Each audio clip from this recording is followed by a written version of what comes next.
大家好，这里是阅见成长，一个记录并分享阅读心得的频道。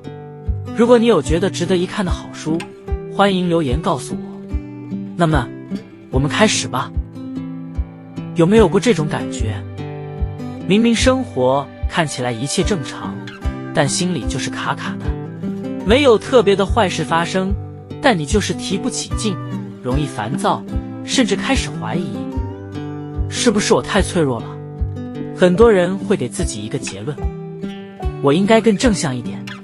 但今天这本书，蔡康永的情商课，为你自己活一次，想告诉你的是一件更颠覆的事。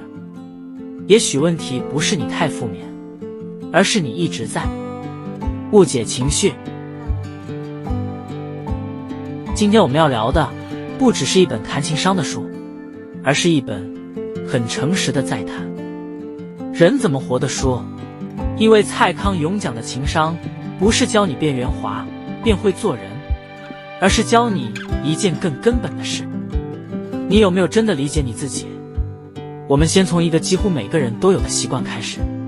从小到大，我们都被教一件事，情绪是有好坏的，开心、积极、乐观是好的，难过、嫉妒、焦虑是不好的。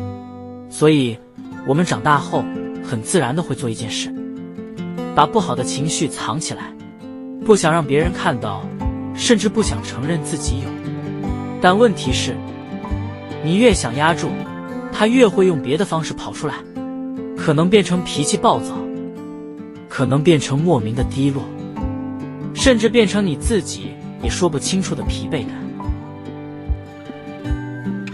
蔡康永在书里其实做了一个很重要的翻转，情绪不需要被分类成好或坏，它们本来就只是存在。他用了一个我觉得很贴近生活的比喻，他说人生其实就像一部戏，你想想，一部让你印象深刻的电影是不是都有这些元素？误会、冲突、失去、挣扎，甚至痛苦。你会因为角色哭，因为剧情生气，甚至会在某些片段看到自己的影子。但正是这些不舒服，让整个故事变得真实、有重量。如果一部电影从头到尾都很幸福、很顺利，没有误会，没有失去，没有矛盾，那其实很难看。但很奇妙的是，我们在看别人故事时能接受复杂，却在过自己人生时只想要单一的快乐。这就是问题的核心，我们对人生的期待太单一了。当你开始接受这件事之后，你会慢慢理解，负面情绪不是错误，而是必要的剧情。而且更进一步来说，每一种情绪其实都有功能。比如害怕，很多人讨厌害怕，但如果你完全不会害怕，看到危险也不闪，那才是真的危险。害怕是在保护你。再来，后悔，我们常说不要后悔，但如果你真的不会后悔，你也很难成长。因为后悔的本质其实是我开始在意，我可以做得更好。还有一个很有意思的词，叫做不安。乍听之下是负面的，但你仔细想，很多时候你之所以不安，是因为你不想停在原地。不安往往藏着想突破的力量，甚至像自卑这种很多人想消除的感受，它也可能变成一种推力，让你去学习，去提升，去找到自己的优势。所以当你这样看待情绪时，会发现情绪不是来拖累你的，而是来提醒你的。那提醒什么？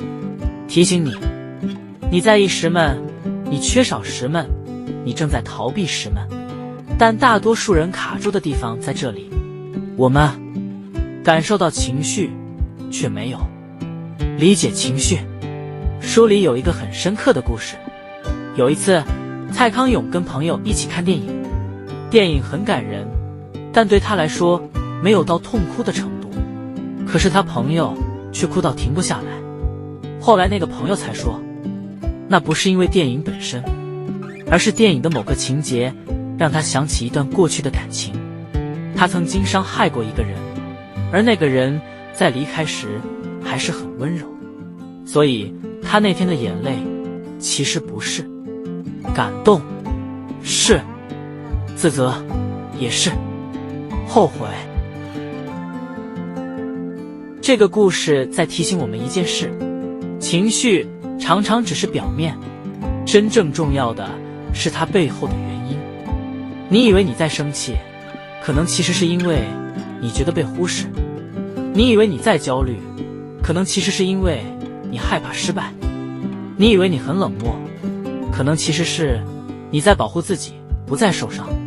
所以真正的情商不是控制情绪，而是看懂情绪。当你开始看懂，你会发现一件很关键的事，情绪其实是你跟自己对话的方式。接下来我们谈一个很多人会误会的地方，人际关系。很多人会觉得我不要有情绪，这样比较成熟，但其实没有情绪的关系是没有温度的。举个很生活的例子，如果你在一段关系里，对方做了一件让你失望的事，你完全没有反应，只说一句没关系啊，表面上看起来很体贴，但实际上你关闭了沟通，因为对方永远不会知道你其实在意什么。但如果你表达出来，你的失望，你的难过，甚至你的生气，那其实是在传达一件很重要的事，这件事对我很重要。所以情绪其实是一种语言，它在帮助你被理解，同时它也在帮助你理解自己。当你感到愤怒，可能是在提醒你界限被踩了；当你感到焦虑，可能是在提醒你对未来没有安全感；当你感到空虚，可能是在提醒你正在失去方向。这时候比起压住情绪，更重要的是问自己一个问题，这个情绪想告诉我什么？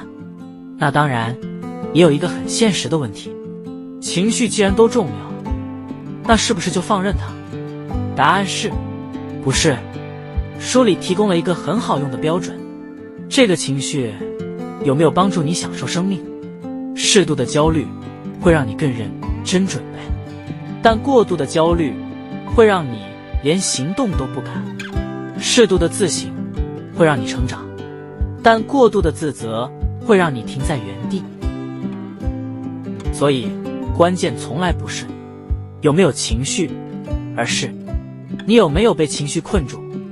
最后我想讲这本书最深的一个主题，为你自己活一次。这句话听起来很简单，但其实很难，因为我们从小到大太习惯活在别人的期待里，爸妈的期待，社会的标准，朋友的眼光。久了之后，你会开始搞不清楚，你现在的选择是你真的想要的，还是你不敢拒绝的。蔡康永提到一个很重要的观念，你身上的很多标签其实不是你贴的。稳定的人，懂事的人，不可以失败的人，这些标签也许让你看起来很安全，但同时也在限制你。而情商高的人不是更会迎合世界，而是更有能力把不属于自己的标签一个一个撕下来。这个过程不会很轻松，甚至有时候你会感到不安、孤单，甚至怀疑自己。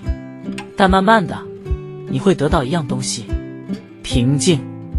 而蔡康永说，平静比快乐更重要，因为快乐常常是短暂的，但平静是你可以长期依靠的状态。所以如果你最近觉得卡住了，也许你不用急着变更好，变更正向，你可以先做一件更根本的事，停下来理解自己。当你开始听懂自己的情绪，你就不会再那么容易被外界牵着走。你会慢慢找到自己的节奏，自己的选择，自己的方向。那时候，你的人生不一定变得比较轻松，但会变得更真实。而那种真实，会让你有一种很踏实的感觉。